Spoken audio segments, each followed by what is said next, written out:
to episode 482 of Retro Encounter, RPG fans' bi-weekly podcast of many topics. I am your host today, Zach Wilkerson, and we are here to talk about an Obsidian game that didn't come out that long ago, but just long enough ago that we can talk about it.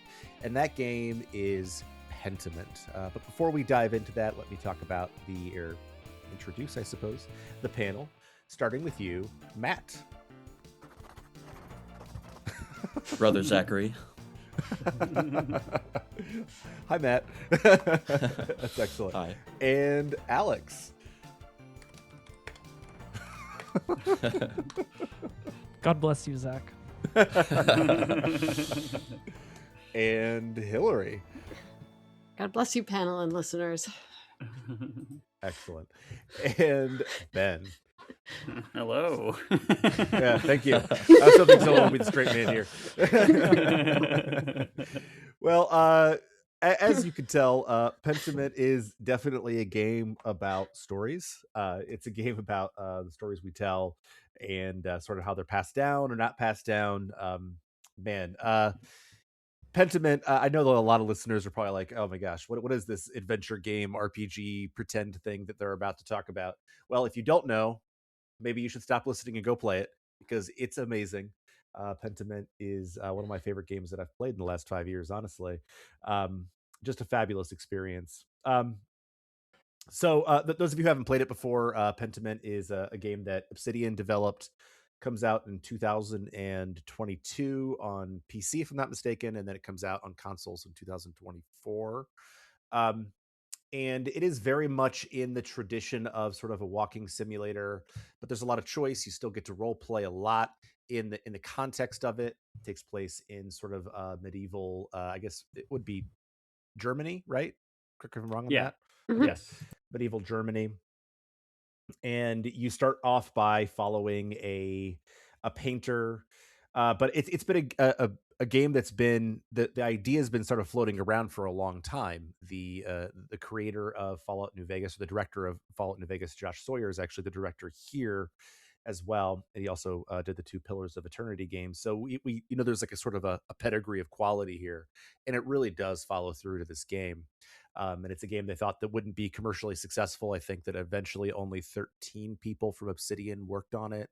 But it's been critically acclaimed, and people who have played it really enjoy it. And it's certainly not going to be a game that is for everyone or all of our listeners, but it's one that I had a great time with. Who else knows more about the development history here of Pentiment? Yeah, I mean, I've been a huge Obsidian fan for a while, as anyone who listened to that Obsidian episode we had a couple months back would know. And I played this game like right when it came out. Pretty much, I was so excited because Obsidian was obviously acquired by Xbox Game Studios. And while I've enjoyed the games they've released, like kind of under the Microsoft mantle, Pentiment is really one that kind of just like feels more experimental and weird and different, which is really what endeared me to their older work in general. And it's just kind of like this indie scale project, but it's got like AAA level resources, all these industry veterans. Obviously Josh Sawyer coming out from New Vegas, one of the most now I think acclaimed RPGs of all time, we could say, was working on it. And he was particularly inspired, I know, by this old PC RPG from like the early 90s, Darklands, which was kind of like a historical sort of RPG with like kind of like based and really like grounded its systems and everything, and kind of like the realities of medieval historical period. And so it was always kind of like a dream project for him to make a game that is like a work of like historical fiction, a lot more grounded than what we're familiar with. And so this is really a passion project for him. And he basically took the idea to Microsoft, and they were like, "Yeah, go for it." So nice to see that there wasn't any like real resistance there for just kind of this offbeat idea that, like you said, Zach, like probably wasn't going to have much of an audience. And I know like in designing like Tassing / Kierso Abbey, the main setting of the game, the developers were like looking into like a lot of the kind of realities of Bavaria, Germany at the time.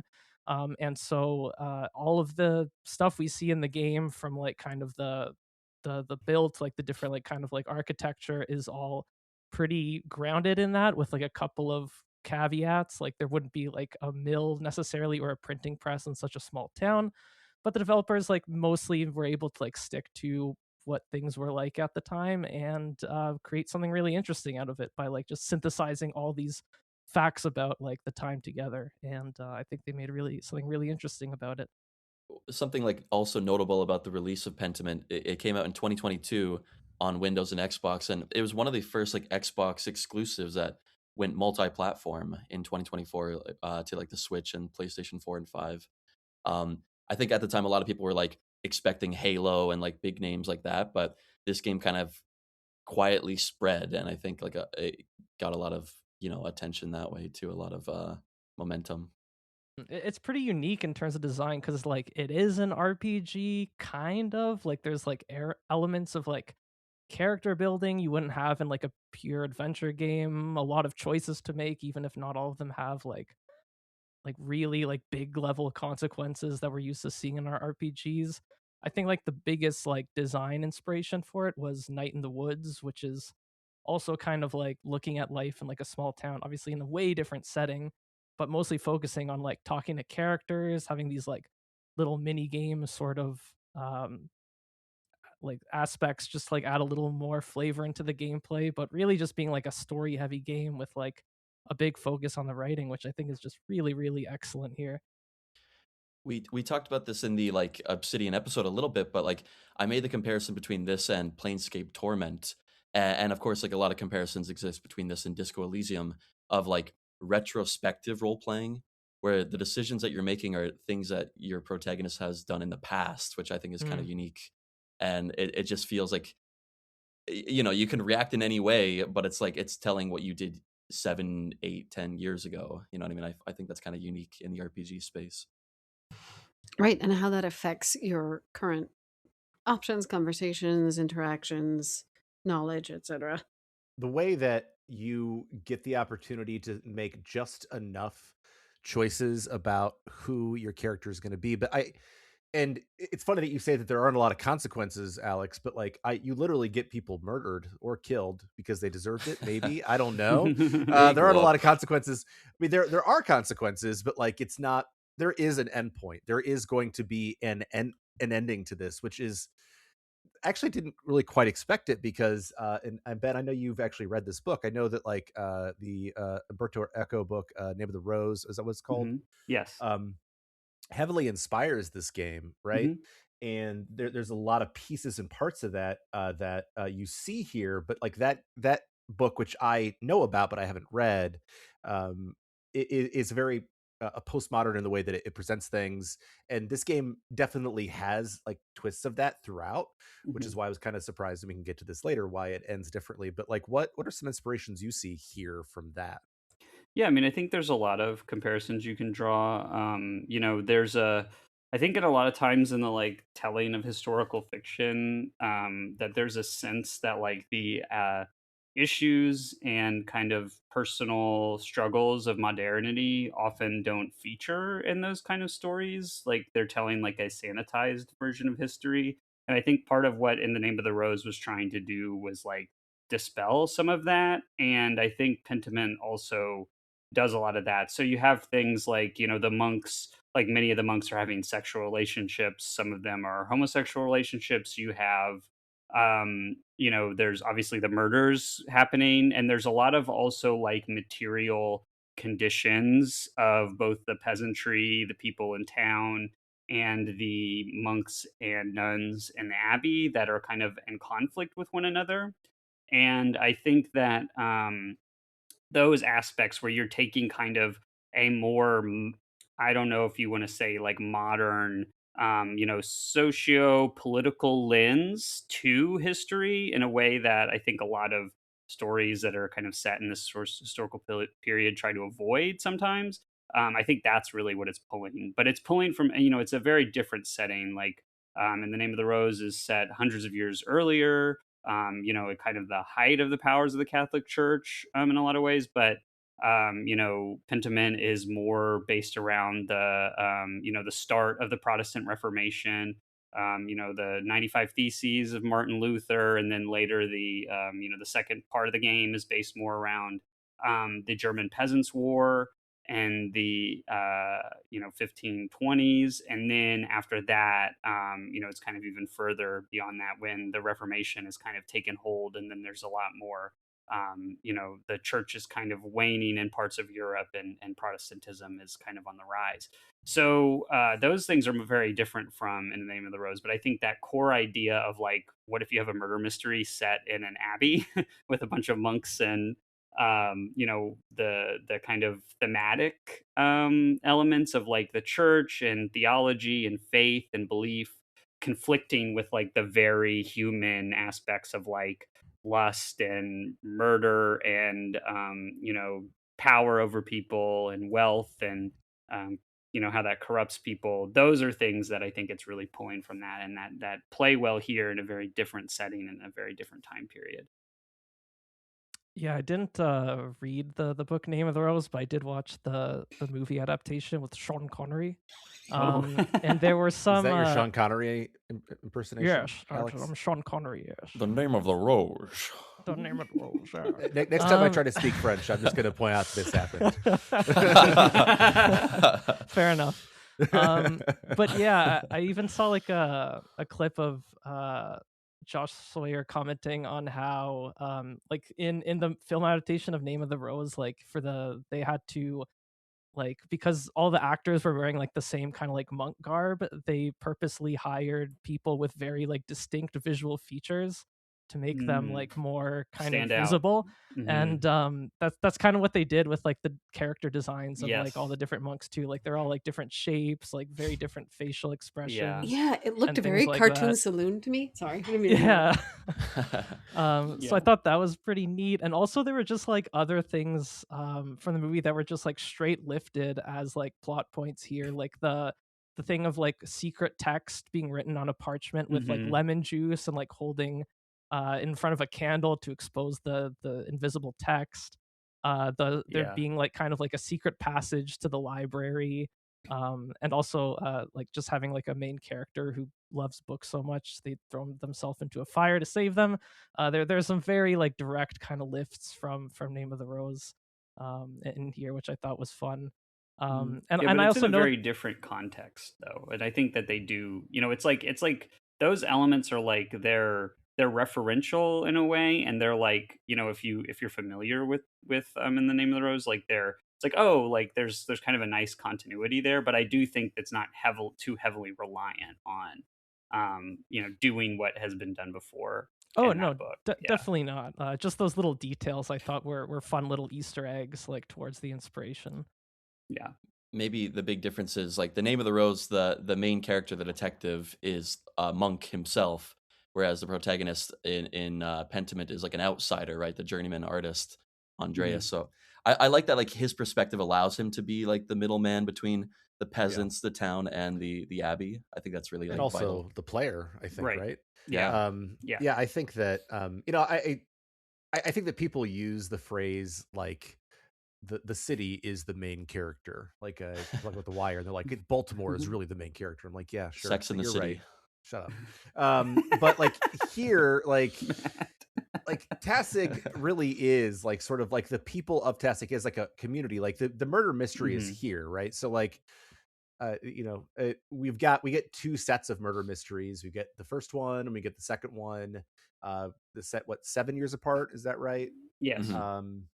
And then 18 years for the third part. And then 18 years for the, I guess not, well, it becomes a murder, right? But anyway, the point is like it's because it's so interested in storytelling, and we have these really weird interludes with like Socrates and God, and like the way that like mythology and story all work together are important. But like at the end of the day, I think in this case that cliche that Tastic really is the character here is really important. But I think that, to get back to the point we were making, like all those little like medieval details, and I know there are people here who can speak to this better than I can, um, of the town that are accurate, that like really get to who these people were, like where it's not just like, I feel like a lot of times like historical fiction is either like it feels overly modern and overly modern concerns, or it feels like overly stiff Mhm.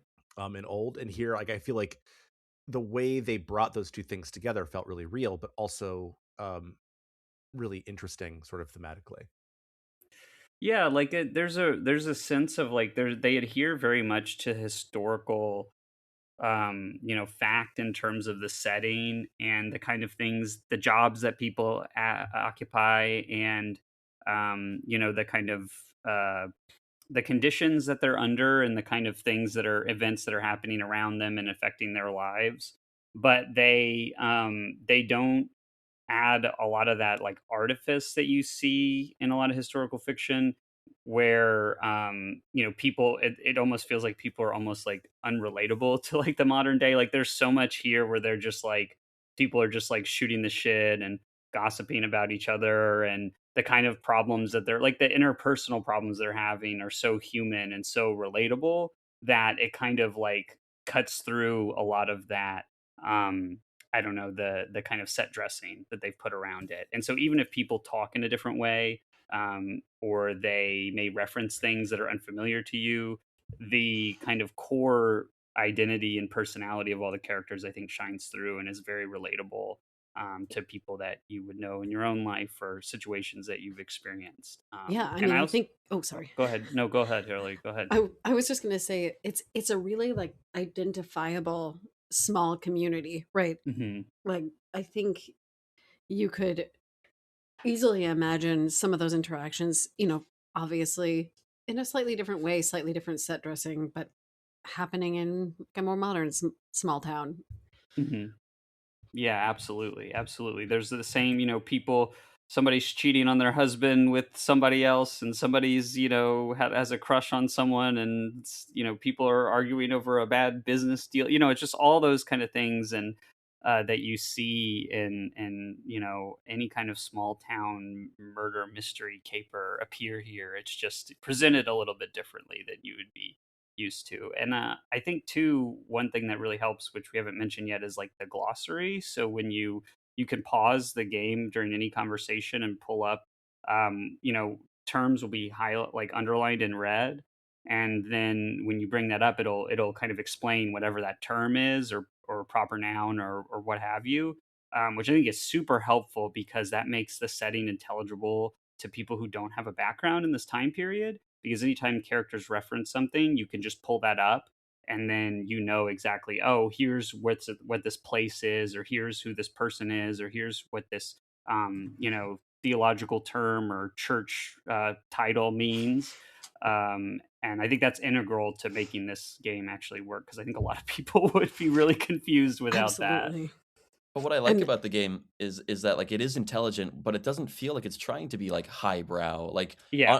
to be honest with you, like mhm, the Name of the Rose feels like it's full of like purple prose, and like it's Hmm. pretty overwritten just to show off like how much research was put into it. This game feels very natural, and like I don't think like people need to shy away from it if they're not like a big reader. To be honest, I mean it is reading heavy. That's like the bulk of the game, but I don't think I'm a pretty dumb guy, and I really enjoyed it.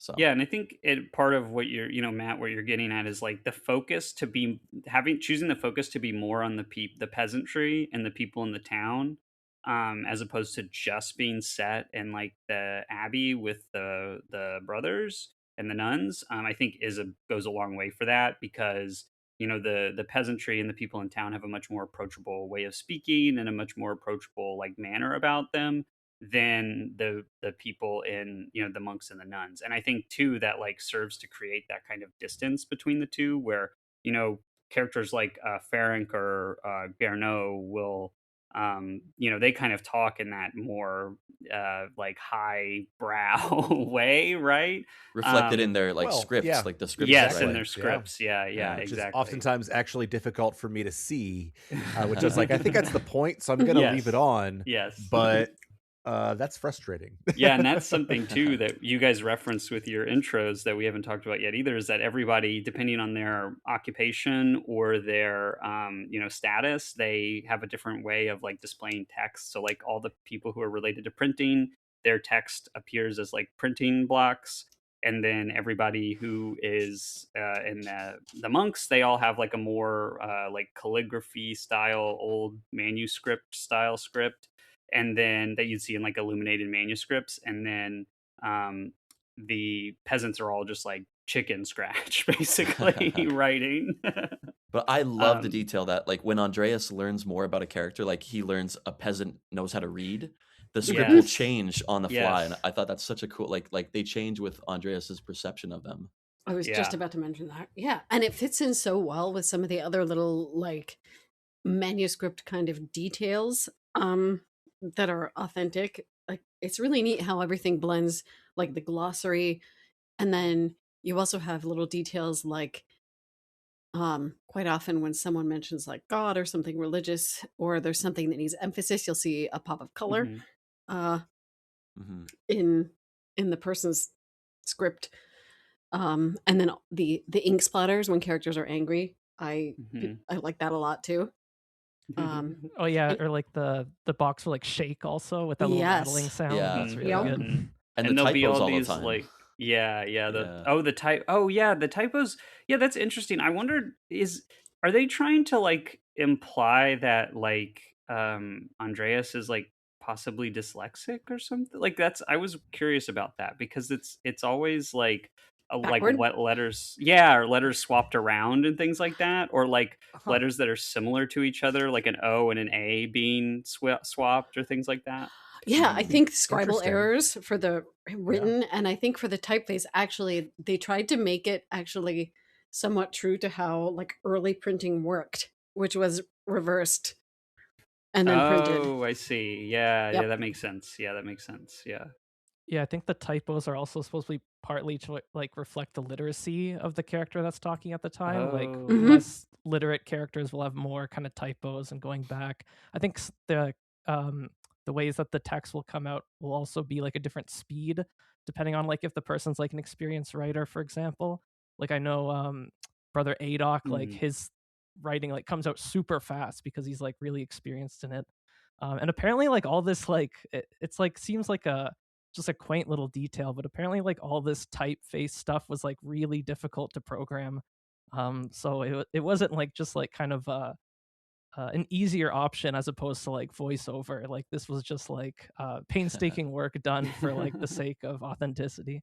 But Yeah. unlike Disco Elysium, I can't imagine this game with voice acting. Like, I feel like the Yeah. quietness of it is like the appeal of it. Like, it's such a slow, quiet game that like I just think about like the footsteps of Andreas is like that's sort of like to me that's the soundtrack of the game, but I Oh, don't the mean that in a sound negative way. design. Mhm. the The Yeah. bird ambient It's just chirping and noise. yeah, Yeah. like just yeah. the ambient noise. It just feels so critical to what this game is, and it feels like it makes it feel older too. I don't Mhm. know. That seems Yeah. ridiculous, but it's true. Yeah. Well, and it's like the game is framed as a manuscript, right? Like an illuminated manuscript that you're reading. Like when you open the menu at the beginning of the game, like the book opens, and then when scene transitions, it's like the page is flipping, right?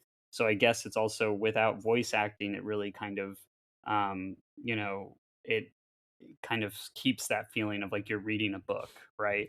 And then I think too, like voice acting might distract from the way that the typeface and the manner of the text being displayed Yeah. on screen conveys personality, and you probably lose some of that without it. And I think it's also accurate too to the way, at least when I read, like I don't necessarily imagine like someone's voice when I'm reading the dialogue on a page, right? But the Hmm. ambient noise and things like that, like I do kind of Yeah. imagine, right? And so that it's kind of conveying the feeling of like imagining and reading a book, even though it's doing a lot Mhm. of the imagining, the visual imagining for you. Yeah. I mean, at least usually stronger readers, not to get into like reading theory here, but stronger readers usually read the way that you do, Ben. So that makes sense. But when music is used, that makes it all the more notable, right? Yes. Like we'll talk probably later about like the Act 3 music. You all know what I'm talking about. But Hmm. every time that the a note appears from the thread puller, I would get chills. Yeah, Like yeah. Hmm. that screeching kind of string, like whatever instrument that is. Like, yeah, so I don't know, bone chilling. Hmm. Or when you're in the church in the first act, and was it Brother Oh, it's Studegar beautiful. Yeah. is Yeah. singing, yeah, and it Hmm. really conveys a more it like does, even just that little thing conveys like the like a spiritual feeling of what it's supposed to be in that church, and separates it from all the other environments that you go through. The scene Um, in Act 2 where you can like convince him to sing to like lift the spirits of the other brothers when they're like mhm. trapped in the Yeah. library. That is such a like, and like the Fantastic. background fades Oh, into like clouds. Like, yeah, very, very beautiful. Mhm. Yeah, the sound design is basically like ASMR, like the sound of like the writing, just like I always like love the sound of like my character like going to bed, and just like the body movements, the creaking of the wood, like Yeah. kind of wolves howling in the background. Like it's like playing this game with headphones like is super nice, very immersive. yeah. Every time I went to sleep, I was like, I'm sleepy now too. Yeah. Sleepy time. I actually really liked playing the game basically like one day at a time, like in game. Like do it like a day and then put it away and then pick it up for another day. It was Oh, pretty I was too satisfying that immersed, way. but I understand. Yeah, I like to like because this is the second time I've played the game, and like revisiting it, knowing um like what happens, and so your decisions, like you still have to make decisions, right? And if you know about the resolution of the murders, then you know that all the decisions you're making are technically like false or wrong decisions, right? So that, I think that reframing when you're approaching the game, it really does a lot to like change how you approach like those situations where you have to decide who is responsible for what. I don't know if anybody else like had that I I was gonna feeling, ask but about that, Ben, but because like I was actually debating between that. Like it's my second time playing it through too, and we don't have to say the name of like the real culprit or anything yet, hmm but um I feel like the game still implies that like the people that you accuse did actually commit a murder because Oh, for like sure. they talk about how Yeah. like the real thread puller talked them into the murder, and so I'm like, did they Yeah. actually kill them or not? And like for example, Ferenc is practicing black magic, and hmm Guy is trying to like cast a curse on Otto, and so like they are guilty of a crime, and like everyone has like a very real motivation. Yeah. yes, yes, but they also like you choosing them is kind of It in making retroactively that. makes them the murderer, Yeah. right?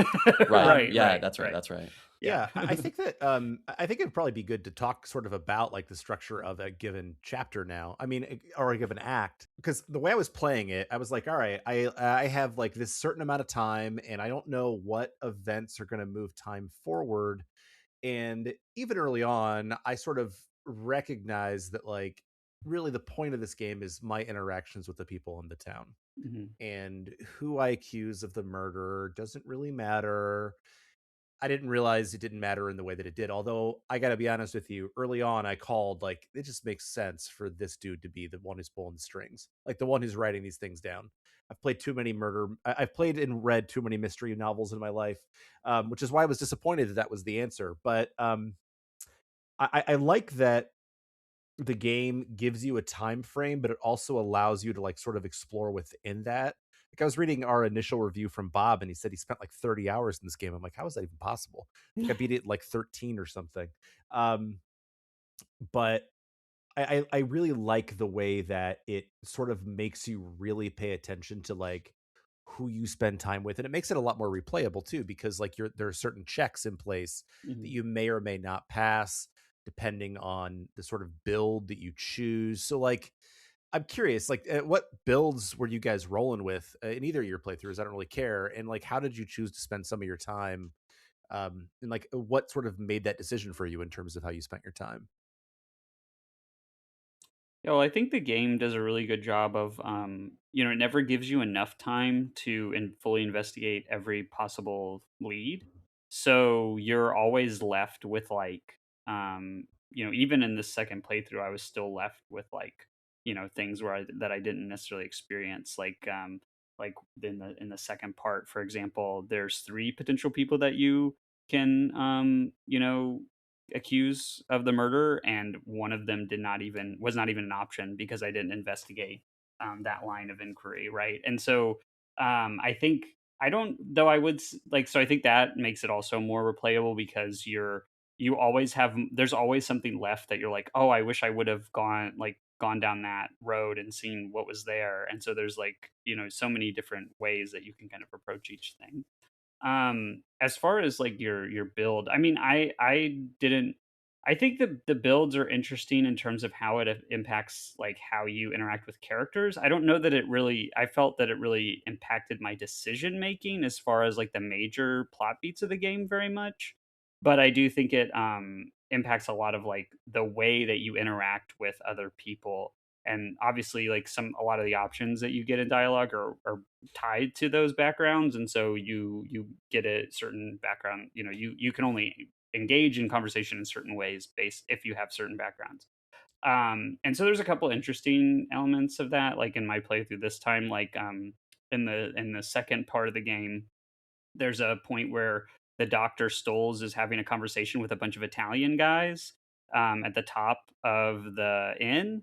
And the first time my Andreas didn't know Italian, so he couldn't engage in conversation with them. But this time he did. And so you can have like a whole, interaction with them, these other doctors. And that was like a really interesting conversation, and kind of brought up some like, kind of investigative leads. And so there's ways in which that like impacts. I don't know if that, I might be rambling a little here, but there are some like doors that are open or closed based on what you pick. Though I didn't feel like it made a huge difference in like who I would pick to assign blame in the murders necessarily. I don't know if you can lock yourself completely out of like some clues, like especially when it comes to like making accusations at the end of each act.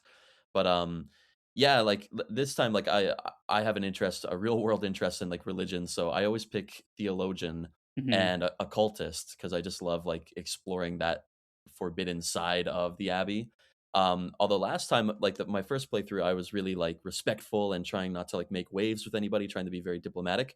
This time I went full on rapscallion, and I was like headbutting people and like beating the shit out of monks, and like it was a lot funner for me that way. Like I felt like I didn't have to tiptoe around as much as I had thought I had to in my first playthrough. But yeah, so I like my Honduras being a little bit playful and a little bit mean.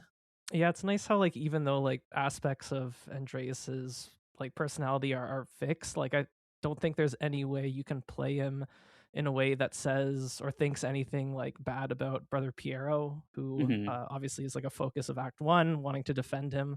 So there's like these fixed character details, but like based on like what you choose, like just like yeah, approaching like different like character interactions or like discovering things more easily or more earlier on. Like for example, I think if you choose occultism, you can find out what's going on with Frank in Act One a lot easier. But even if you don't have it, like sometimes if you have like another skill, like there's still like a more roundabout way of like Hmm. finding the information anyways. So the game does a really good job like mostly being like linear, but like having like these little differences, these little like aspects of flavor based on your build that makes like that really makes you think like you are having like an impact based on what you chose, how you're playing your character. When really like there are ways to find out all the information or at least most of the information you need for like most of the suspects, like regardless, as long as you like invest the time into it. But I will say like yeah, I was able to like do different of the like event hangouts, ones that like pass time in the first two acts, across like my two different playthroughs, which gave me like different pieces of information that I had no idea about in like my first playthrough. For example, the fact that like yeah, you can find out that brother guy or Guy in Act Two is like embezzling money, but it Hmm. was only my second playthrough that I was able to find out that the reason he was doing that was to like donate to like Jewish communities. So like Yeah.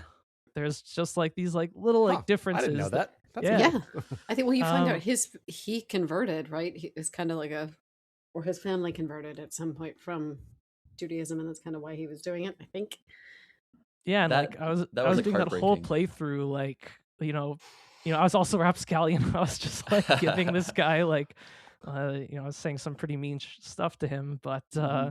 then I was just like, oh man, I guess I'm not going to get you killed this playthrough. All right. Yeah, they do a lot of things to like they give you a lot of negative aspects of characters, and then they'll give you like positive aspects, or they give you positive aspects of characters, like your first impression is pretty positive, and then they'll give you like negative information about them. Like Mm. one thing, like I think the Baron is at the beginning is like a pretty interesting character, and a character that, despite his like kind of position of power over everyone, you're maybe inclined to like, but then you can find out some information about him, Mhm. through your investigation that will I mean, obviously I like think that makes he's him terrible to very everybody who's horrible. accused, right? Yeah. Yeah, yeah. Yeah. And so, and then I think they do like Guy is another great example of that, because he is such kind of an asshole at the beginning of the game. But if you investigate him further, then you do find some kind of like, uh, I don't know, kind of exonerating information about him that makes him maybe make a little more sense. And there's a lot of characters I think that kind of fit that mold, except for Linhart. I think he's Yeah, horrible. I was Yeah. just about to say, like, Yeah. this game is like so like humanist in its depictions of like all these different characters, but Lenhart is just like the only one that's just unsympathetically villainized. And I think the reason for that is like a big theme of this game, I think, is like, the difference between like a duty, like performing like a Mhm. task, like just like as like a service, as a job, versus like a calling, like having some level of faith in it. And I think that's like Mhm. a big part of its discussion of art as well. But Leonard is just somebody with no faith in a higher calling or any like concern or empathy with community. He's just like purely exploitive and hateful, and that's why Mhm. like he's the only like pure villain in the game, I would argue. He's a small business tyrant. Yeah, exactly. The true villains, Yeah. indeed.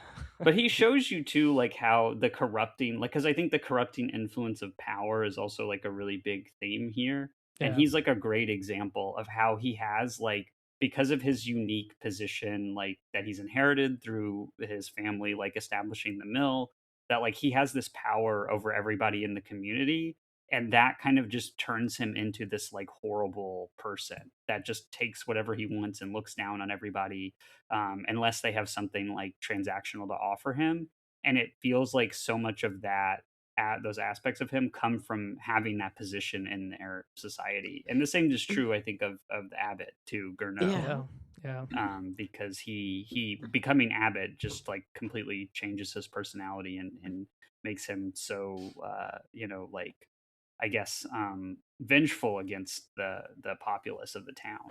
Um, And I think the game does a great job of like demonstrating kind of those power dynamics for people who might be a little bit less familiar with like the setting or the time period, mhm. because there are so many casual conversations about how, some of the other community members like, well, I can't pay both the abbey and the miller if the miller increases his prices, and just, like, lots of nice casual details like that that really illustrate the influence and the dynamics.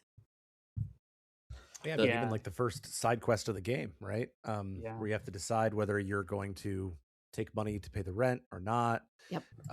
And it never has. I mean, in that situation, I still felt like the Abbey was more wrong, but then like one of the great things this game does too is like it turns out that like there are reasons that we find out in Act 2 they were acting that way, Mhm. and even there are reasons why that money was being embezzled. Like I think it was Ben who called this game humanistic, but I think that's a very accurate descriptor. Yeah, and they do a really good job too of like kind of showing you the stratification of society at this time. There's a really Frederick Ingalls actually has a really interesting like kind of essay on the German Peasants' War, and like the kind of the socio-political situation that kind of led to that, where he gets into like the stratification of society and the different classes of society, like the peasants and the burghers and the patricians, and then of course the church and the nobility, and like how these kind of situation, like these relationships between people, these political relationships, like led to this inevitability of like revolt from the peasantry because they're being squeezed from all sides. And I think that this game does a great job of showing that kind of experience from a very personal level. Like you're seeing how the peasants, they, like you were saying, Hilary, they have to pay the taxes, but they also have to pay the miller, and then the people in town, like everybody in town is more of like a merchant or has a mercantile relationship with the peasantry, so they're relying on the peasantry for income, but they also kind of at some level are all exploiting the peasantry because they're kind of gatekeeping like goods and services through their own professional expertise. And Yep. so a lot of the people in the town too don't necessarily support the peasants revolt because they view themselves as more similar to the the monks or the nobility. They're a little more educated, and so they have like, you're seeing that kind of the lack of class consciousness in a lot of ways, but also the existence of that class consciousness between the different segments of society. And so it's interesting which characters like decide to side with the peasants, like Otto or Ulrich, and then which characters don't, like Hannah or Linhart. And there are like material reasons and personality reasons why certain characters do and don't. And I think a mark of quality of the writing of the game that they don't rely on just one aspect, right? Like they set this groundwork for like, here's the kind of material situation everybody's suffering under, but then here's how these people's personalities and worldviews also play into that. And it makes it feel very cohesive and realistic. My favorite part of like the second playthrough I had was sharing meals with like different people.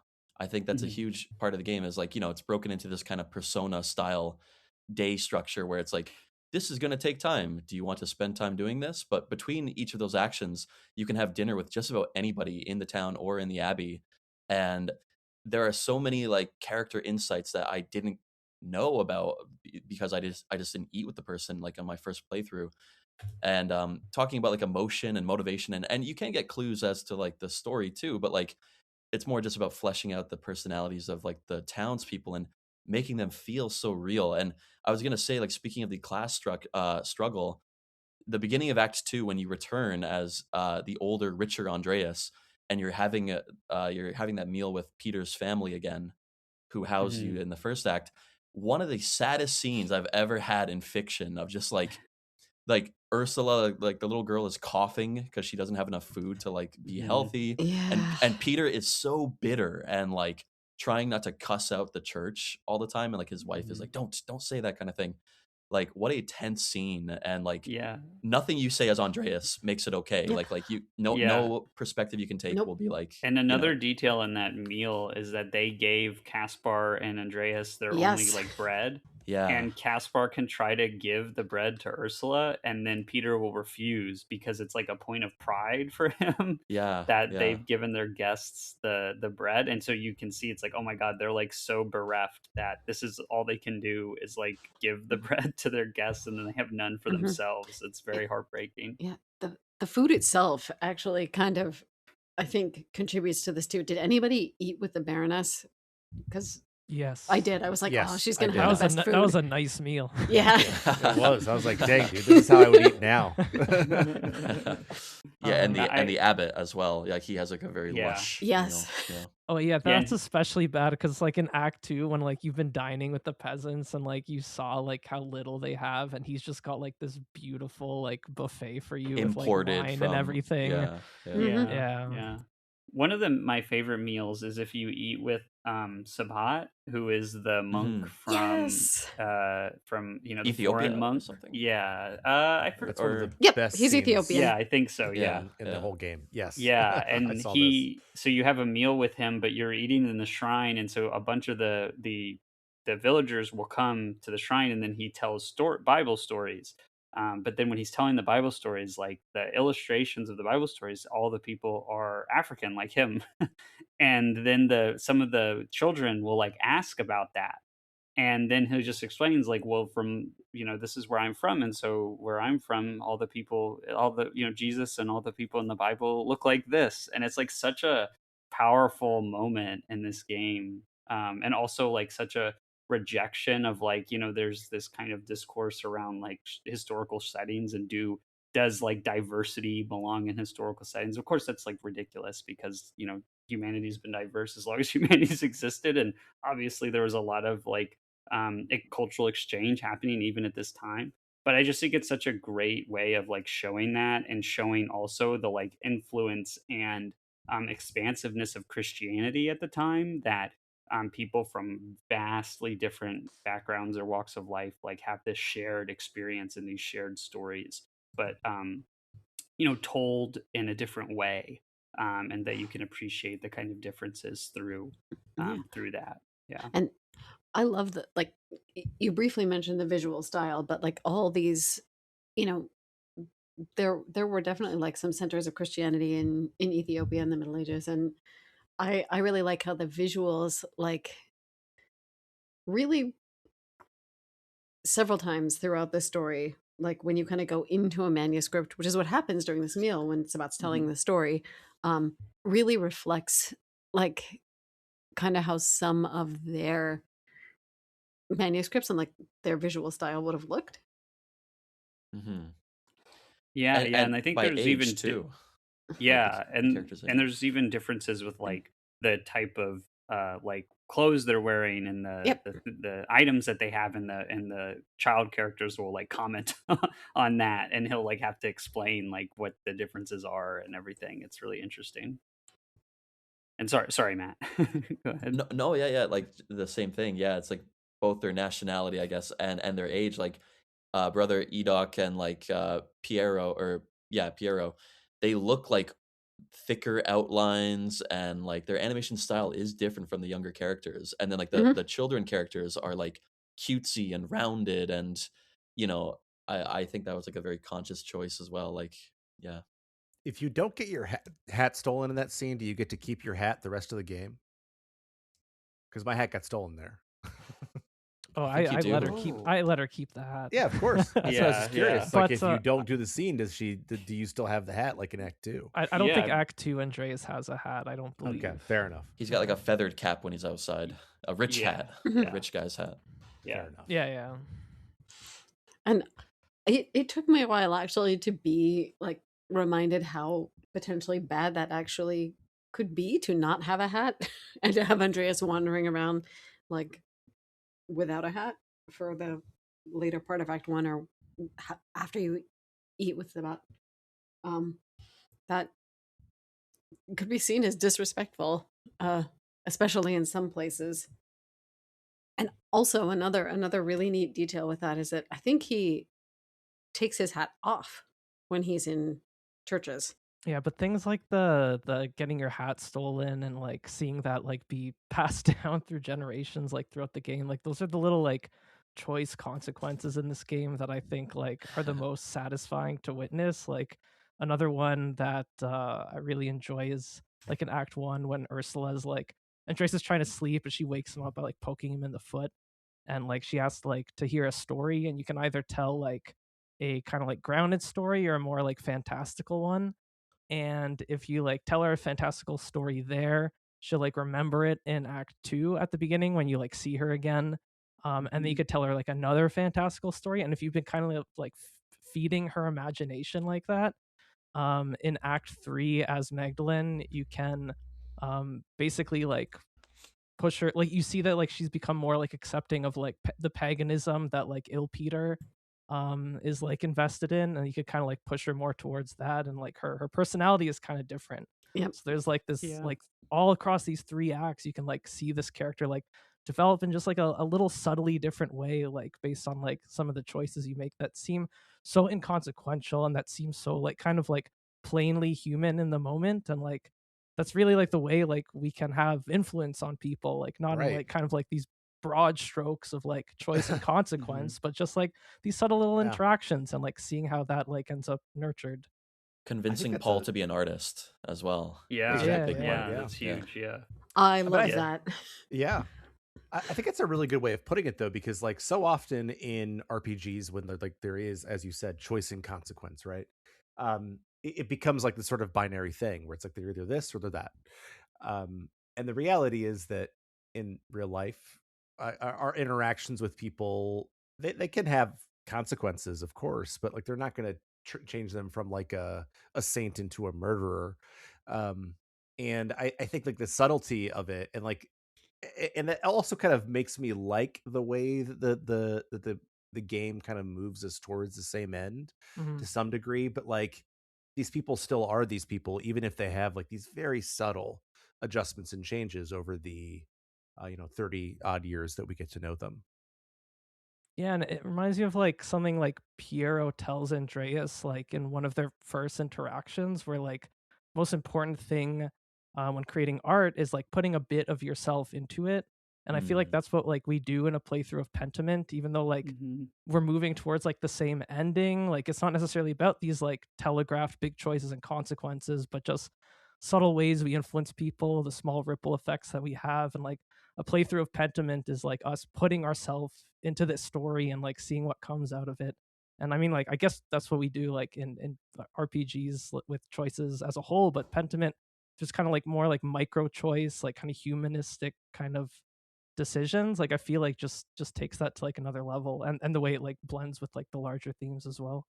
Yeah, I obviously agree with all that, and I think it's interesting too, like how many things happen off screen too, at least in terms of Andreas's life, like things that we Mm. don't have any Mm-hmm. influence over whatsoever, and it's not like backstory either. It's like we've made all these choices, and regardless of what choices we make during the times we get to spend with Andreas or Magdalene later, like Andreas still has serious issues as a husband, which we already know. At least you know in my playthrough, because Andreas is always hitting on everyone available. Because who plays it some other way? Come on. But like the limits of our ability to change who we are and change lives, that combined with the storytelling elements of this game, like it it feels really real, and not just like historically real, but like real. I don't know. I really enjoy the way this game plays out its 3 act structure. Never in a game have I cared so much about like every single side character in the town. Like Mm-hmm. I'm usually like yeah, like skip this dialogue, but like I would make the way like I would make my way to the edges of town just to see like, oh, what does Till have to say, and like what how did he, grow or break down from like the death of their child or something like that. And like it is heartbreaking when you see that you can't like you put so much effort into a character or something like that, and then yeah, they're just wiped out by disease or by like famine or something like that. um I will say like one criticism I have minorly is like no matter what you pick, Andreas is like the same broken person, and and that's okay. But I mean, like he loses his like rapscallion nature, and he loses his like theologian nature, right? Like you know what I mean. No matter what, Doesn't that like feel real too, though? I it don't know. does, it does. Like no character goes through so big of a change between acts as Andreas himself does, right? And it's heartbreaking to see like he is like a shell of himself in Act 2, and it's like he's gotten everything he wanted, and all he can talk about is like telling younger people it's not all it's cracked up to be, and like don't be like me, right? And it's like tragic. Yeah, to your point, Matt, like I feel like it's cool how many like background options we do get for Andreas, but I definitely feel like my first Andreas, who was a craftsman as opposed to a rapscallion, like the character development did feel more natural in that first playthrough than it did for the second. So like not all of the backgrounds feel quite as natural towards like the fixed character arc, I think is a fair criticism here. And Mm. especially like that Andreas I definitely didn't feel would have thrown himself into the fire to save books at the end of Act 2, whereas my first Andreas, Yeah, like that's fair. that did feel Mhm. right. Yeah, So yeah. yeah, there's like some elements there that don't completely pan out. It could My just be first like a commentary on depression, like depression saps you of your personality, but yeah. Yeah, my like what my rapscallion Andreas definitely would have done is like join the revolt and start just like trying to like beat up soldiers and die like that. I feel like that would have been a more natural fit for him. But sorry, Hilary, I think you were Yeah, Oh sorry. no, about to you're say good. I something. was just gonna say, I I really wanted to see as many like book and library references as possible in my first playthrough. So I was a bookworm. So that I think if there's one we want to talk about that fits the best for that library scene in the fire, it's bookworm. That makes sense. Yeah. Mhm. Yeah. That scene with Illuminata in the beginning when she's like talking you through the manuscripts that you're tidying up, Yeah. that's the scene Mm. that made me fall in love with the game. Like the visual style Oh, it's and so just like beautiful. the Yeah. depth of your conversation of like you didn't know it, but every single decision you made was like acting towards persuading or not persuading her to let you take the book Mm. and save it from being burned. And I just Yeah. thought, wow, like that's so cool. Like what a great scene in the beginning.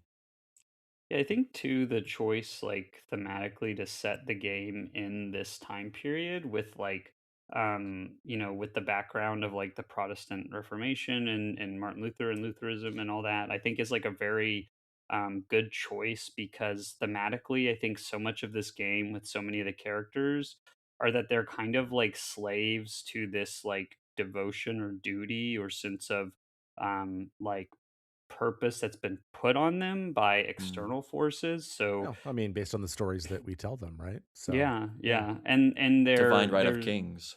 Yeah. right, yeah, and you have like, Andreas is an artist because that's his family line, like they're artists, right? And they're, so many of when you talk to the nuns or the monks, like they were put in this situation by decisions made by their families, right? And that they were kind of forced into this path. And a lot of cases, not all of them, obviously, some of them chose it based on life experience and things like that, but a lot of them were kind of put in this place because of their family obligations or things like that. And that's also true of a lot of the peasants and people in town, is like they're Mm. following the footsteps of their family and they're kind of locked into these things.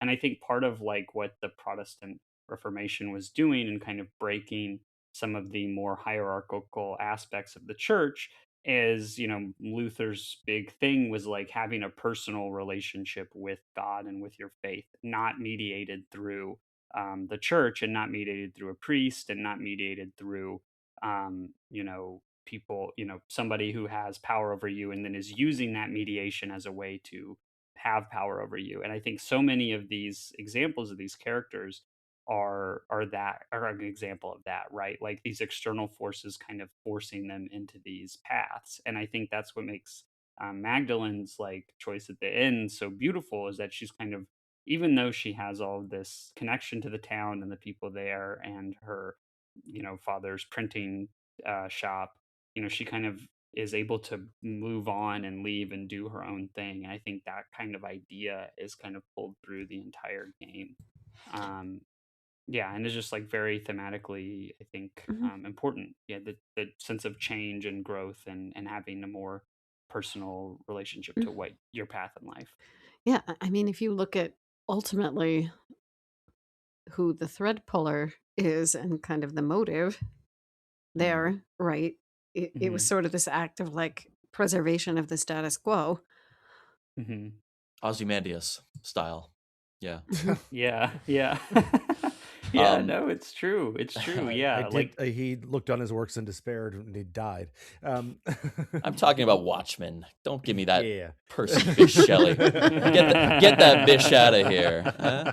I knew what you meant, Matt. I knew what you meant. I did too, but I decided to be obnoxious about it. Yeah, I mean, I think that, yeah, I think that we're all talking about. I think that the whole idea is about like where we get our stories from and how we tell those stories and how that influences how we see things. And I think that even the fact that like we get to almost like choose your own adventure through the first two acts is all a part of that. Um, and so I guess my point is like I like the way that it deals with how stories matter, in good ways and in bad, and how narratives matter. And man, in 2026, narratives matter, right? And so I think it's still timely in really important ways, in the ways in which like subtle things can have uh, really big impacts, and how every person I know over the age of 70 is just being fed stories constantly, and they regurgitate them on Facebook.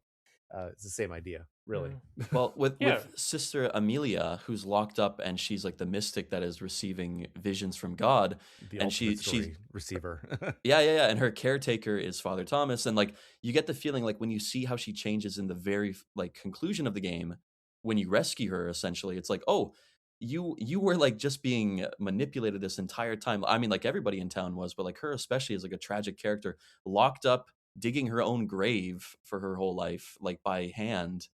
Um, yeah, I thought that was like a very, I don't know, symbolic, of Father Thomas's relationship to Kearsarge and to Tassing. Hmm. Yeah, and like the nature of the conflicts that the characters are having, be having oppressive hierarchical forces bearing down on them, extracting wealth from them, extracting their labor. I mean, this is something that is still impacting society now, right? Like, even though we are hundreds of years in the future, we still are living under similar systems. It may not be the church anymore, but we still have similar structures where there's a small number of people with power who are, kind of taking from everyone. And so there's a lot here where you can kind of pull like your things in your life or things around you in your community and see the same kind of struggles and the same kind of hardship and the same desire to like fight back. And I think that that's really powerful. And so this game still really has a lot to say about our current moment, even though it's about a time so far in the past. And in some ways, it's like, oh, something aspects of this feel so unrelatable, but then some aspects of it are so relatable and so poignant to what we have to deal with today. Well, part of the tragedy is that Father Thomas, like, he isn't like he's like benevolent ultimately. Like he's doing it in order to help people. Hmm. Like even though he does wield the power of the church in like in an awful way, he in his mind he's doing it to help people. So like I would even not compare him to like some of the power wielders today who seem fully self-interested. But Yeah, the story is, yeah, it definitely has its own kind of nuances on that note, but yeah, it does seem to like come down to like a thematic focus on like systems and like privilege Hmm. and how like that affects people like mm, on all kind of like levels of social strata, like because that at the end there's this fundamentally a tension between like religion being like a comfort and motivator for people who are underprivileged, like who have nothing but Hmm. religion to like kind of guide them and to like unite them as a community. And a Hmm. lot of like kind of the best and most like benevolent characters in this game, I think, are like very religious, like even though like it's like this religious system is like oppressing them at the same time. Because then we see also, of course, religion as a force for power and oppression by the privileged. But Hmm. like even people like Father Gurneau, like who is in like a position of privilege, like we see how him still being entrenched in like that kind of like social system comes with its own burdens in such a rigidly structured society as like we see in the game. And I think the game does like a lot of good work, never really like showing too much, never showing like more pity for those in a higher social class over Hmm. like people like the peasantry, while still being like very intelligent and empathetic about it. Yeah. Yeah, that's a real strength of the story, I think. but religion as a tool to like free yourself, like one of the few outlets that people would have had at that time. I loved the match cut where you spend like the whole game trapped in Andreas's mind, the labyrinth of his Mm. dreams, right, where he's like haunted by his wife and child and Casper and like all these people, his father, and then in the very finale, it smashes the screen and it's Mother Mary holding the labyrinth, right? And you realize, oh, like this thing that we're Oh. trapped in is this religious contraption that we created around our mind to defend ourselves, right? And like, yeah, I just love that little like match cut that they make at the end, and like it ties it all together. I thought that was a great like uh epiphany moment, I guess, for Andreas in the Oh, it's so finale. good. Yeah. Yeah. Yeah, it's stunning. Hmm. And I think that one of the things that we have barely talked about is like the fact that there are like these little mini games sort of tossed in, right? Like that you're talking about like those mazes that you find yourself in with Andreas. I really enjoyed. I was like drawing wool, I think, with the ladies. Oh Uh, yeah. that was just like that was it wasn't quite as good as the lunch or as the dinner or lunch scene, the meal scene that we described earlier, but like it was really compelling. And like it's one of those things, and we've talked so much about the themes, which is English teacher here is very excited about our conversation, but there is a little gameplay, and like it's very simple. There's like this sort of matching game where I had to put like a vase back together or something, I think, at some point. Yep. Mhm. um Hmm. this is like the very simple things that kind of keep us going and give us just enough interactivity to make it not just a VN, or not just feel like a game that is, we're reading, which is a poor complaint, Matt, which you made against Disco Elysium. Hmm.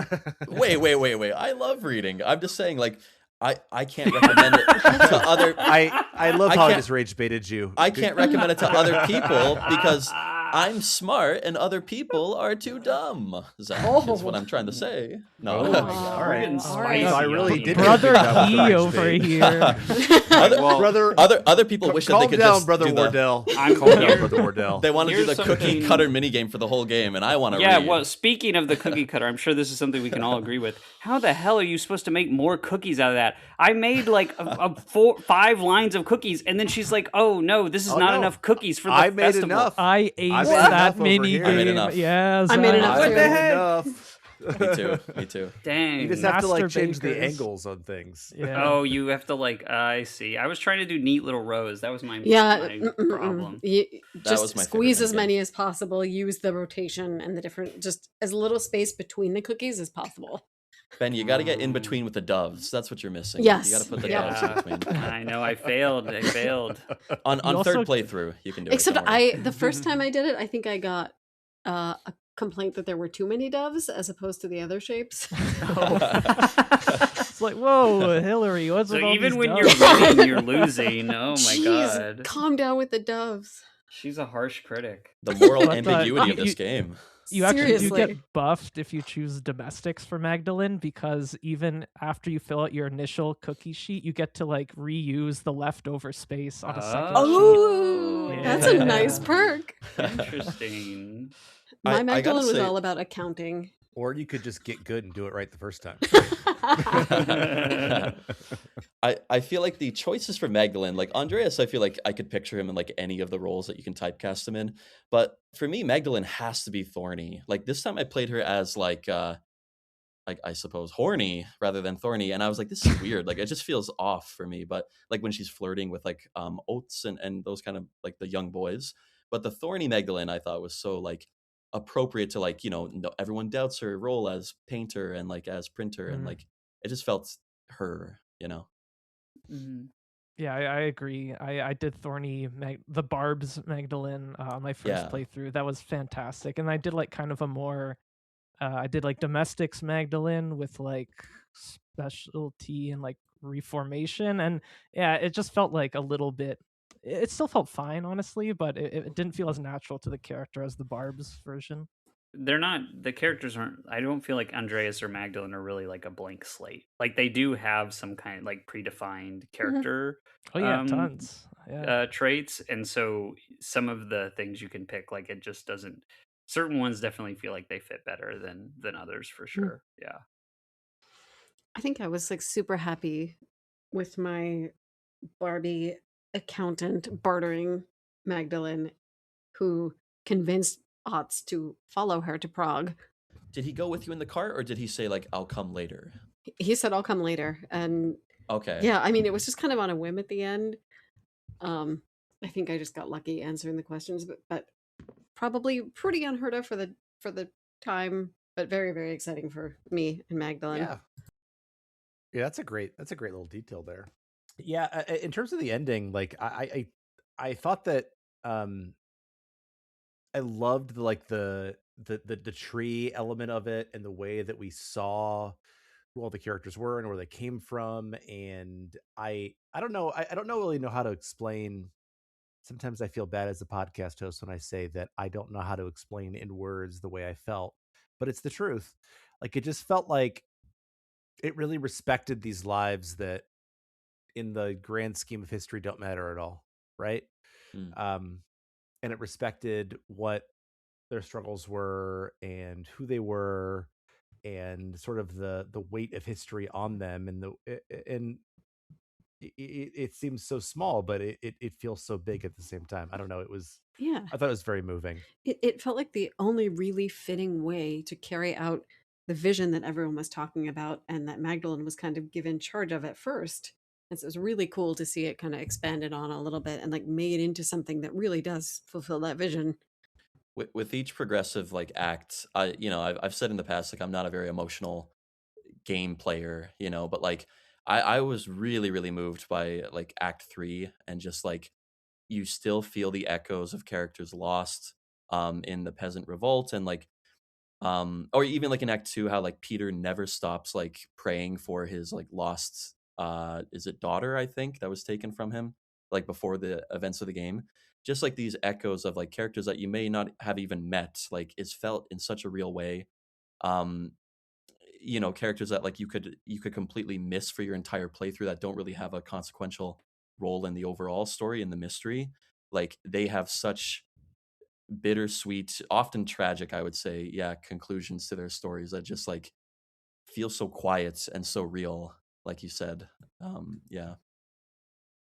Yeah, I really just enjoyed the whole process of like deciding how to paint the mural, and like kind of how it took it step by step, and like the way the game like baked in choices into the process. Like I loved how like whenever you were like selecting like the next section of the mural, like you were always like doing it with like another character near you, so you got to Mm-hmm. like explain your Hmm. reasoning to them. So it like Yeah. really just involved you more like emotionally, like intellectually, like into the process and the choices you were making, why you were making them.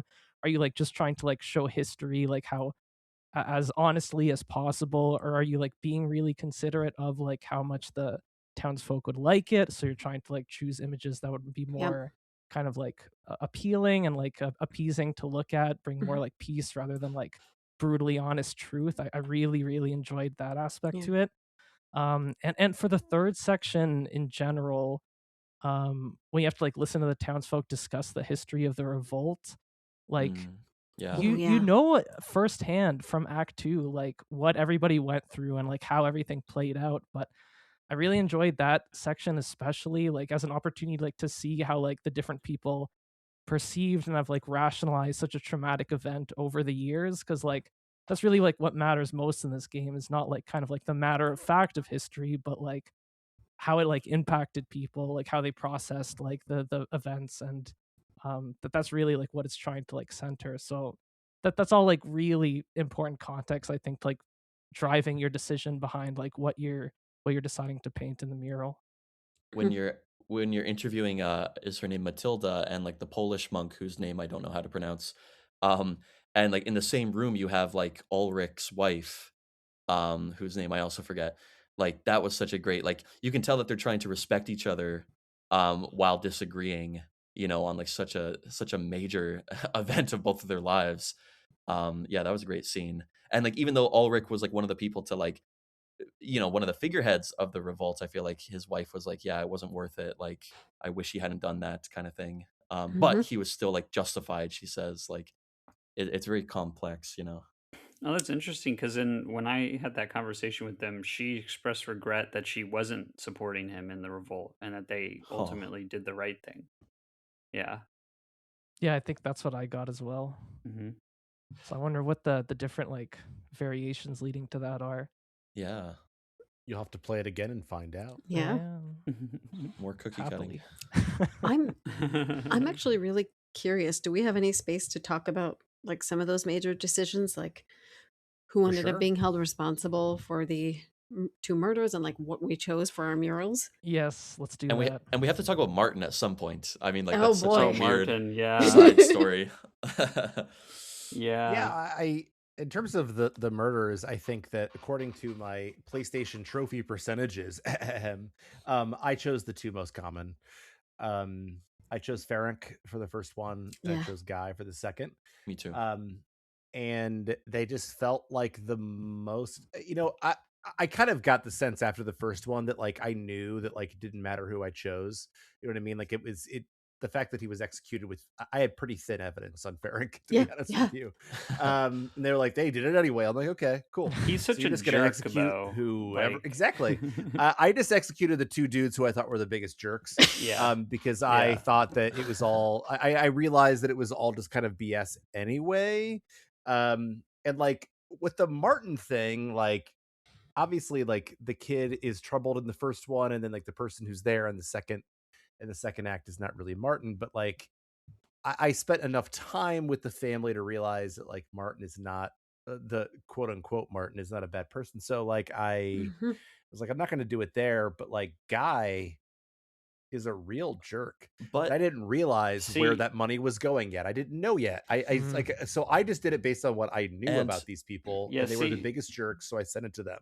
see, in Zach, Act I 3, picked Oh, I picked. Oh, sorry, sorry, Matt. No, I was no, gonna go. say I picked Martin on the second time because I kind of knew the kind of structure of how you were choosing. And the thing is that Martin, who's really the not Martin, he you find out that he previously committed a murder. Yeah. So I Yeah. felt like he was the best person to pick because even if he wasn't necessarily guilty of this murder, he was guilty of murder in general, and so he had escaped justice in that sense, and so it made sense to pick him And by here. Act 3, he becomes like an abusive, like bitter man, just like Martin's father was in Act Mhm. 1. Like he starts off Act 2 as like a great character, like a great replacement, and then he also like becomes heavily flawed by the third act. But so there is no like white or right choice. Mm-mm. Oh, can I just say though, character with the absolute most aura that just comes in and just drops out, and it's like, whoa, tell me more about that guy. The Archdeacon Jacob, Oh like the yeah. judge that comes. Uh-huh. I'm like, this guy has so much, like he's so cool, and like he just pops up briefly in like a letter in Act 3 I as like a love changed getting the man. letter from him. Yeah, he's like, yeah, I'm no longer with the church. I'm a Protestant now. It's like, Yeah, whoa. he became a Lutheran. Yeah, yeah. Mhm. Yeah, it was interesting, like with the accusation choices, because in my first playthrough I chose Ferenc and Guy, like it sounds like a lot of you did, and part of that was just, oh, these guys are jerks, and also I do remember feeling at the time that, like, with the evidence I had, I felt like they were the most likely suspects, but just with the way things played out on the second playthrough, like I didn't end up feeling that way at all. Like obviously I still felt they were jerks, but the likelihood was just not there, especially after I found out all that information about where Guy was actually like putting that money towards. I was like, okay, this Mhm. I don't believe that he's the killer at all anymore.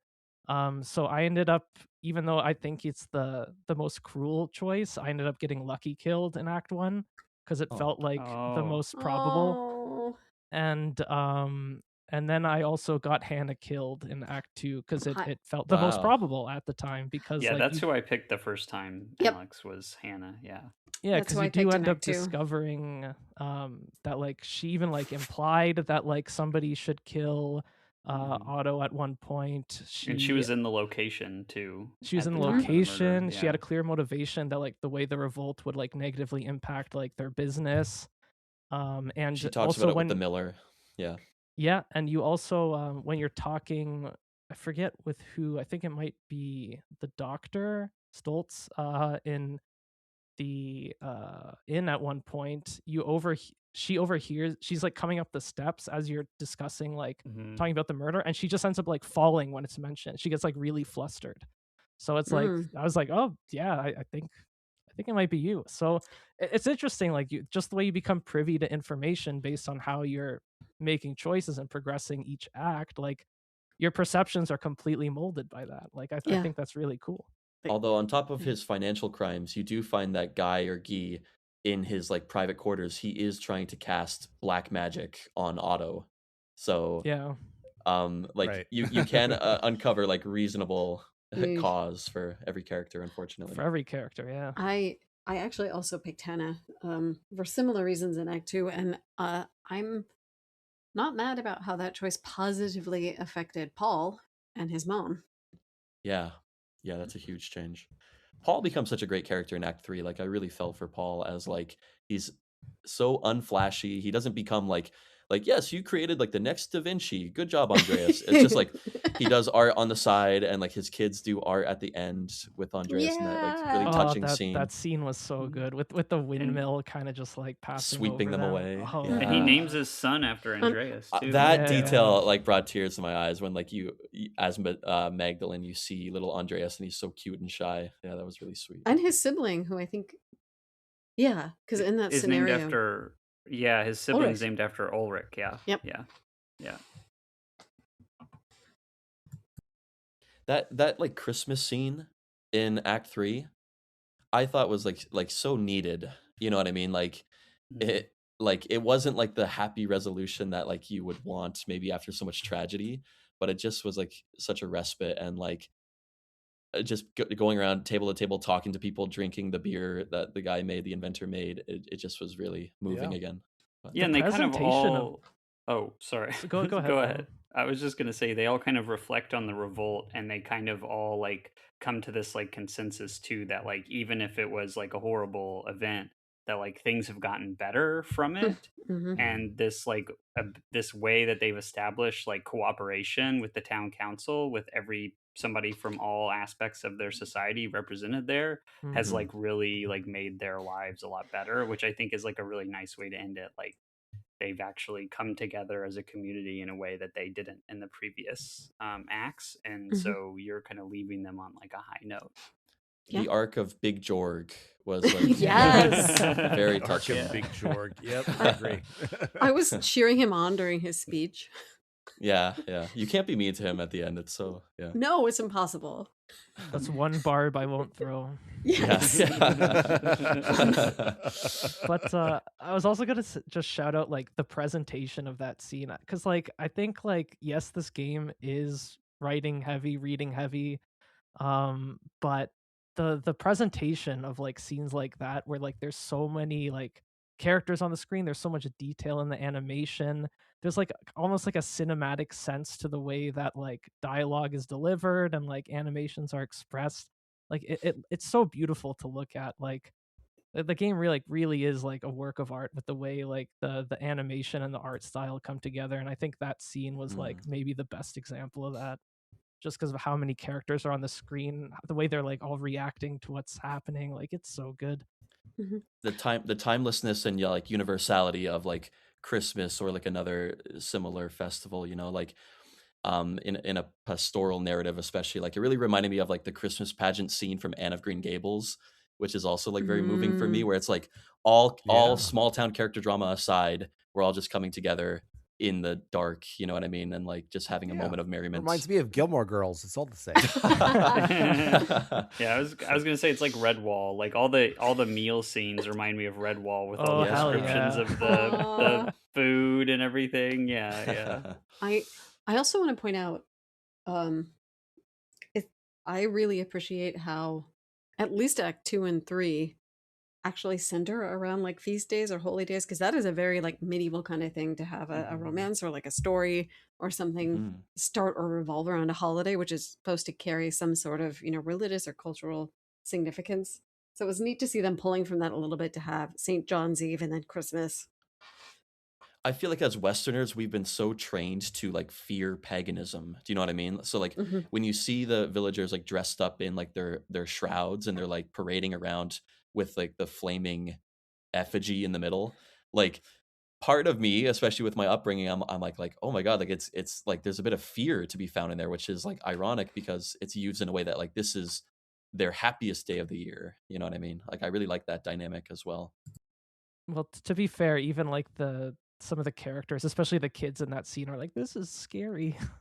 Yeah, I Well, mean, I think like a and dude like attached to like a cross bleeding out is also Yeah. scary. well, it's on good. purpose. It's good that you bring that up too, though, Matt, because it does show the difference. Like, because this is the beginning of the Protestant Reformation, like the thing you're talking about, where like viewing any kind of pagan ritual or old tradition, ancient tradition like that as like satanic is something that really Protestantism brought. And so I think this game Mhm. Mhm. is like showing how Catholicism was able to kind of incorporate a lot of Hmm. pagan myths and holidays For and sure. Yeah. figures Blend, into yeah. That's why it was so yeah. successful. Yeah. Yes, Which is the yes, title of into the game, Christianity. right? I mean, Yeah. like that's like Hmm. the Exactly. overarching. Yeah, yeah. And so, that was something that even though we're on the cusp, of the Protestant Reformation here, Lutheranism also isn't the most like dogmatic or zealous in that kind of perception. But yeah, that's something that would come later with like Puritanism and stuff, right? Is like this And complete rejection of all of those modern things. And baptism. yeah, Yeah. yeah, Hmm. yeah, yeah.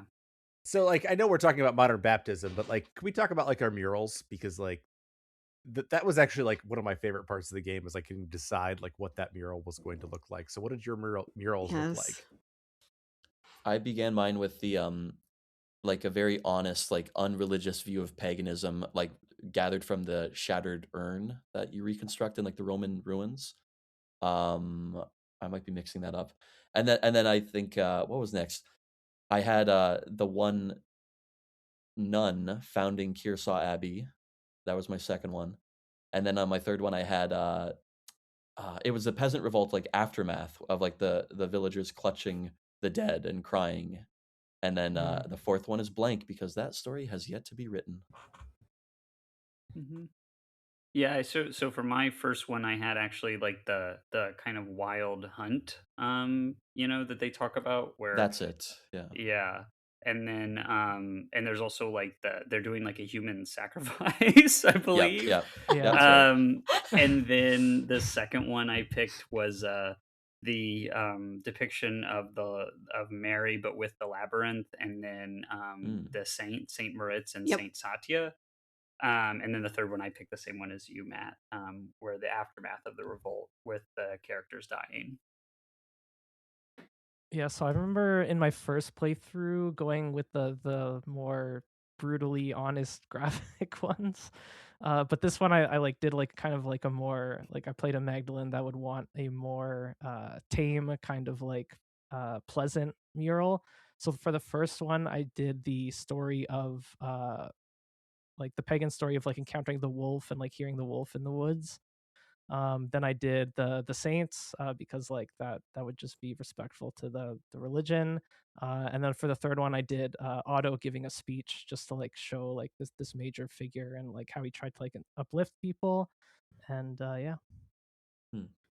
I remember for the first one, I think for the third one, I chose like the scene of like the soldiers like killing the peasants, and then I saw it at the end. I'm like, oh my god, that was a little too much, I think.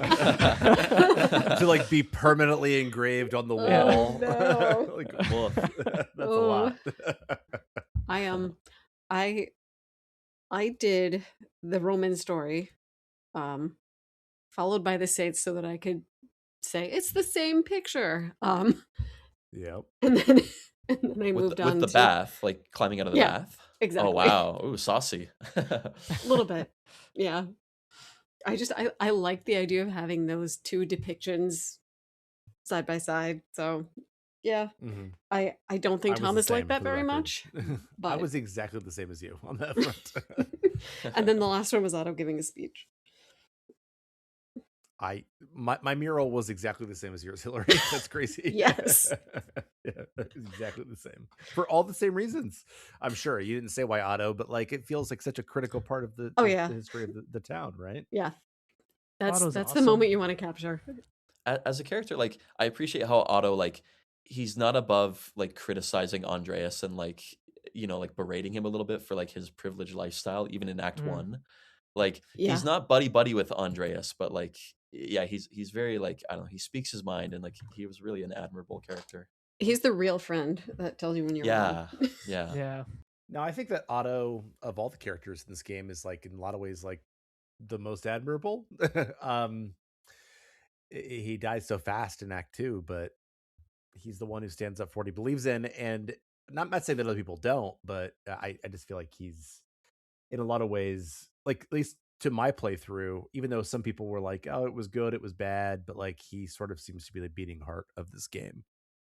Yeah, he's like faith channeled in the right direction towards community without like fear of the powers oppressing them. It's like the ideal character for this kind of story. Thank you for putting my ramblings into much better words, Aleks, which is literally what your role is here sometimes. Ponytail man good. Also Matt's role. Well, if we're talking about ponytail men, because I don't want to think about man buns, I think that's probably, no offense if you have one, some offense. That's probably, we're probably coming to the end of our episode. But seriously, all my joking aside, thank the four of you so much. Like my goal as I came into this episode was to like not say much because I played this game like a month and a half ago, so I don't remember it as well as you guys do. And you guys all totally brought it and got to some of the thematic concerns of this game so well. And there's so many more things we could talk about. We barely even talked about like Socrates or the interludes or I want to spend a long time talking about Prester John. Exactly. But you guys were fantastic, and so I appreciate it. But let's talk about what's coming up next. So in 2 weeks, we are going to talk about the first half maybe we'll see how much of the first half we get through of Persona 5 Royal, which is a game that I have not played technically. I've played Persona 5 before, but not Royal. I'm still pretty early in it at this point. I need to play a lot more. I've been a little burnt out on just life generally, so I'm hoping to make some more progress in that pretty soon here. But we'll play that for 2 weeks. And then after that, as I announced on the last episode, I will be out for a little while. I will not be around. But the two hosts that are taking over will be here. So I don't mean to put you guys on the spot. Do you remember what's coming after Persona 5 Royal? Yeah, so after Yeah. Persona 5 Royal, I think we'll be launching into the best Final Fantasy. No, not really, but the Final Fantasy 16 is coming along. one of the most Just kidding. fun Final Fantasies to talk about, I think, which is Final Fantasy 8. We'll have 2 Yeah. episodes on that. And Yeah. then we will have a off-topic episode ranking the 10 best PSV 60 games. So any RPGs that came out on the PS3, Xbox 360, or Wii. And then Ben will lead an episode on. Do you want to introduce your game, Ben? Yeah, I'm gonna do an episode on Xanadu next, which is a really strong favorite of mine. I think Falcom's best game. So that'll be really fun. Yeah, I'm looking forward to it. And I've never played Final Fantasy VIII, so I'm looking forward to that too. Yeah, Xanadu Okay. Next looks sick from what I've seen so far. So I'm really It's excited to play that. I very don't think good, I've yeah. played a Falcom game yet, which is crazy. So Well, this that'll be one my is first. very Your whole different life? than That's all of crazy. the other Falcom games, so it will not give you a sense of what their other games are like, but you Okay, great. will probably Maybe enjoy for the it. best. Yeah. So that takes us through July, y'all. Like that's all our episodes through July. So that's the next 7 episodes we'll have. I'm really looking forward to listening to you guys, and I am so appreciative of both of you. I know that Aleks, you're not going to be on the next Game Journal, so this is the last time I will talk to you on podcast, at least before you do that. But I really appreciate, and I can't think of 2 people who are better to take over while my wife Alana, has a baby, and we have to like take care of humans. Yeah, you That guys sounds way should harder than probably do that. podcasting. Yeah.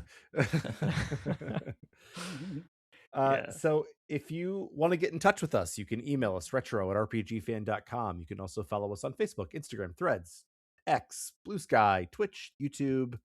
We're usually RPG Fan or RPG Fan Com in most of those places. You can also join our Discord, which is also RPG Fan. You can also support us if you would like by buying some things from our shop, hosted by TeePublic. You can get to it on the website. You can Google RPG Fan Shop, or you can just put in rpgfan.com/shop. The t-shirts there are very high quality. I've said this a bunch of times because I own like 5 of them, but I'm wearing one of them right now. Owning 5 of them, wearing one. Anyway, we also have 2 other fine podcasts. One is Random Encounter, hosted every other Monday by Jono Logan, who is usually talking about current events, current reviews, things that are currently happening right now.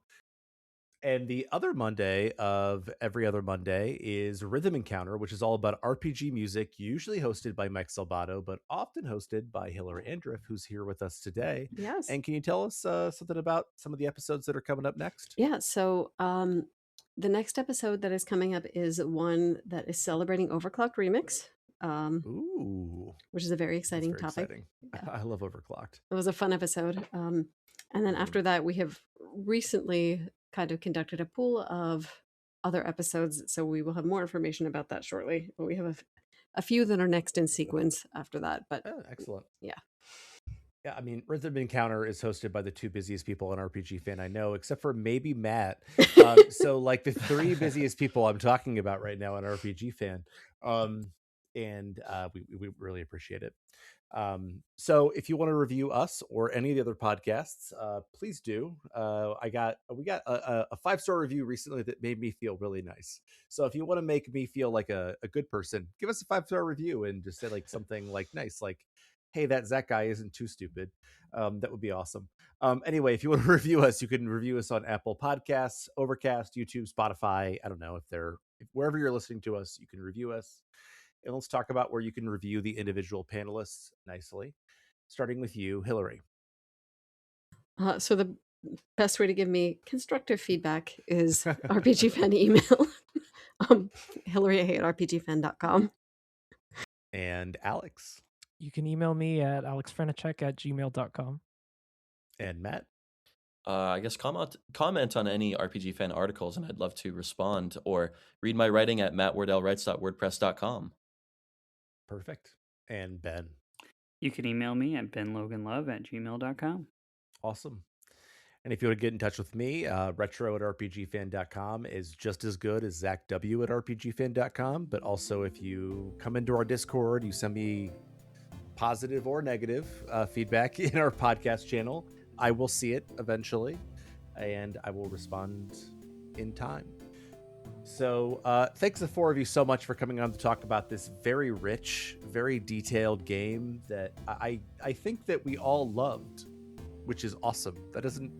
I feel like usually I'm like kind of the negative Nelly. I had nothing really negative to say about this game. It was so good. And I have nothing negative to say about the four of you or our listeners. And thank you. Good night. Aw. And good luck.